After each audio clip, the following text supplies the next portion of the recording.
ഇന്നത്തെ നമ്മുടെ റെസിപ്പി വളരെ ടേസ്റ്റി ആയിട്ടുള്ള ഒരു ഓറഞ്ച് പോളയാണ്. ഇഫ്താർ സ്പെഷ്യൽ ഐറ്റമാണ് ഇത്. ഓറഞ്ചിൻ്റെ നല്ലൊരു ഫ്ലേവറൊക്കെ ഉള്ള ഒരു കേക്ക്. ഇതെങ്ങനെയാണ് ഉണ്ടാക്കുന്നത് നോക്കാം. ഇതിനായിട്ട് നമുക്ക് വേണ്ടത് ഒരു ഓറഞ്ചാണ്. സാധാരണ നമ്മൾ നാട്ടിലൊക്കെ ഇപ്പോൾ കിട്ടുന്ന ഓറഞ്ച്, മധുര നാരങ്ങയല്ല, സിട്രസ് എന്ന് പറഞ്ഞ് നമ്മൾ കടയിൽ നിന്നൊക്കെ വാങ്ങിക്കുന്ന ഓറഞ്ച്. ഇത് നമുക്കൊന്ന് പുഴുങ്ങിയെടുക്കണം. ഇത് നമുക്ക് ഡയറക്റ്റായിട്ട് നമ്മൾ കേക്കിലേക്ക് ചേർക്കാൻ പറ്റില്ല. അപ്പോൾ കേക്കിന് കയ്പ്പ് വരും. അപ്പോൾ നമുക്കിതൊന്ന് പുഴുങ്ങിയെടുത്ത് ഇതിൻ്റെ സീഡ്സൊക്കെ കളഞ്ഞിട്ടാണ് നമ്മളിത് എടുക്കുന്നത്. അപ്പോൾ ഇത് പുഴുങ്ങിയിട്ടെന്ന് പറയുമ്പോൾ നന്നായിട്ട് സോഫ്റ്റായിട്ട് വരണം പുഴുങ്ങുമ്പോൾ. അപ്പോൾ ഒരു അരമുക്കാൽ മണിക്കൂറൊക്കെ വെള്ളത്തിൽ കിടന്നാലേ ഇത് റെഡിയായിട്ട് വരികയുള്ളൂ. അപ്പോൾ പെട്ടെന്നാവണമെന്നുള്ളവരാണെങ്കിൽ ഒന്ന് പ്രഷർ കുക്കറിനകത്തിട്ട് ഒരു 3 വിസിലടിച്ച് കഴിഞ്ഞാൽ പെട്ടെന്ന് റെഡിയായിട്ട് വരും. ഇതിപ്പോൾ ഇവിടെ ഞാൻ പുഴുങ്ങിയെടുത്തിട്ടുണ്ട്. ഞാൻ ഒന്ന് കാണിക്കാം നിങ്ങൾക്ക്. നല്ല സോഫ്റ്റായിട്ട് ഇതിൻ്റെ ആ തൊലി ഭാഗത്തൊക്കെ വെള്ളം കയറിയിട്ട് ഒരു ലൈറ്റ് കളറായിട്ട് വരും. നല്ല സോഫ്റ്റായിരിക്കും നമ്മളിങ്ങനെ തൊട്ട് കഴിയുമ്പോൾ.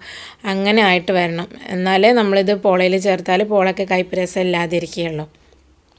പിന്നെ നമുക്ക് ഇതിനകത്തേക്ക് വേണ്ടത് ഒരു 5 എഗ്ഗ്, മധുരത്തിനായിട്ട് ഒരു 6 ടേബിൾ സ്പൂൺ പഞ്ചസാര. ഇത് അവനവൻ്റെ ഇഷ്ടത്തിനനുസരിച്ച് കൂട്ടുകയും കുറയ്ക്കുകയും ചെയ്യാം. പിന്നെ ഒരു 5 ടേബിൾ സ്പൂൺ പാൽപ്പൊടി വേണം. അതുപോലെ തന്നെ 5 ടേബിൾ സ്പൂൺ മൈദയും വേണം. പിന്നെ നമ്മൾക്ക് വേണ്ടത് ഒരു മിക്സിയുടെ ജാറാണ്. ഇതിലാണ് നമ്മൾ ഇതെല്ലാം കൂടെ മിക്സ് ചെയ്തെടുക്കുന്നത്.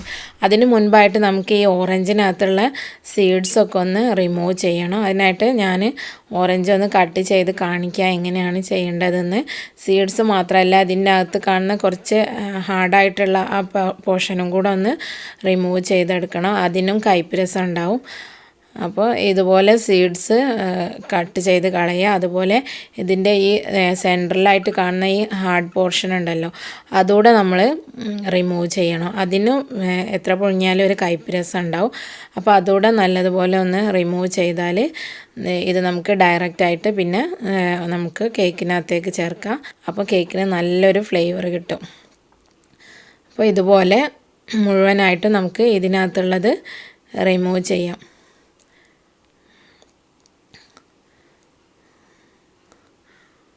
നമ്മളെ ഒരു ഓറഞ്ചിൻ്റെ ഒരു എസൻസ് ഒന്നും തന്നെ ചേർക്കാതെ തന്നെ നമ്മളെ ഈ കേക്കിന് നല്ലൊരു ഓറഞ്ചിൻ്റെ ഒരു ഫ്ലേവറാണ്. നമ്മൾ ഓറഞ്ച് മെൽറ്റായി പോകുന്ന ഒരു ഓറഞ്ച് വായിലിട്ട് കഴിക്കുന്ന ഒരു ടേസ്റ്റാണ് ഈ കേക്കിന് ഉണ്ടാകുന്നത്. ഞാനിതിവിടെ റെഡിയാക്കി എടുത്തിട്ടുണ്ട്. ഇനി ഇത് നമുക്കെല്ലാം കൂടെ ഒന്ന് ഈ മിക്സിയുടെ ജാറിലേക്ക് ഇട്ടൊന്ന് അടിച്ചെടുക്കാം.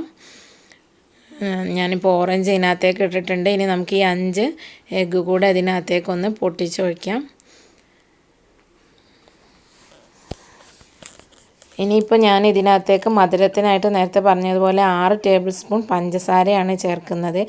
അപ്പോൾ ഇത് നല്ല മധുരം ഉണ്ടായിരിക്കും. അപ്പോൾ എത്രയും മധുരം വേണ്ടാത്തവർക്ക് കുറയ്ക്കാം, കൂടുതൽ വേണ്ടവർക്ക് കൂട്ടിയും കൊടുക്കാം. പിന്നെ ഒരു 5 ടേബിൾ സ്പൂൺ പാൽപ്പൊടിയും 5 മൈദയും, രണ്ടും ഒരേ അളവിലാണ് എടുക്കേണ്ടത്.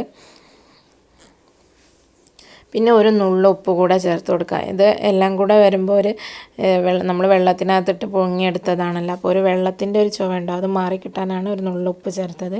ഞാനിപ്പോൾ ഇത് നന്നായിട്ട് ഇവിടെ അടിച്ചെടുത്തിട്ടുണ്ട്.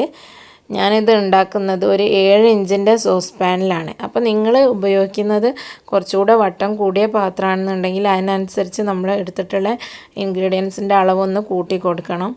അതായത് മുട്ടയുടെ അതുപോലെ മൈദയുടെയും പഞ്ചസാരയുടെയും ഒക്കെ അളവൊന്ന് കൂട്ടി കൊടുക്കുക. ചെറിയ ഇതുപോലത്തെ ഒരു 2 ലിറ്ററിൻ്റെ പ്രഷർ കുക്കറൊക്കെ ആണെങ്കിൽ ഇത്രയും തന്നെ അളവ് മതി.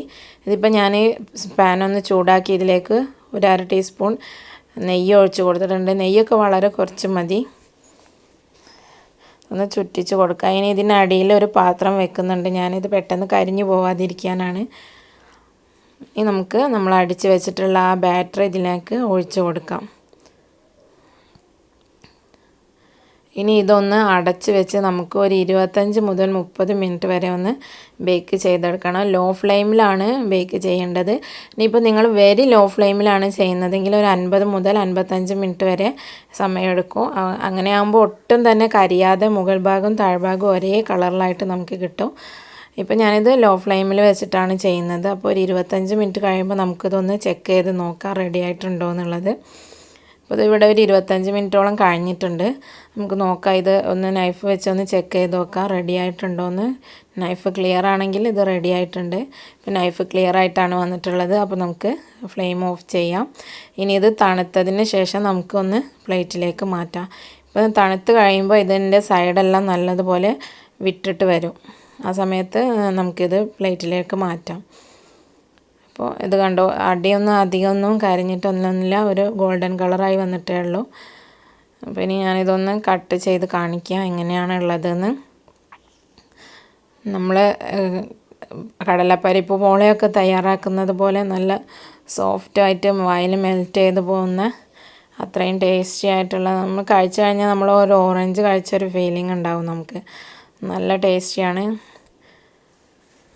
അപ്പോൾ എല്ലാവർക്കും ഇന്നത്തെ റെസിപ്പി ഇഷ്ടമായിട്ടുണ്ടാകുമെന്ന് കരുതുന്നു. വീട്ടിലൊന്ന് ട്രൈ ചെയ്ത് നോക്കിയിട്ട് നിങ്ങളുടെ അഭിപ്രായങ്ങളൊക്കെ അറിയിക്കുക. വീഡിയോ ഇഷ്ടമായെങ്കിൽ ഷെയർ ചെയ്യാനും ലൈക്ക് ചെയ്യാനും മറക്കരുത്.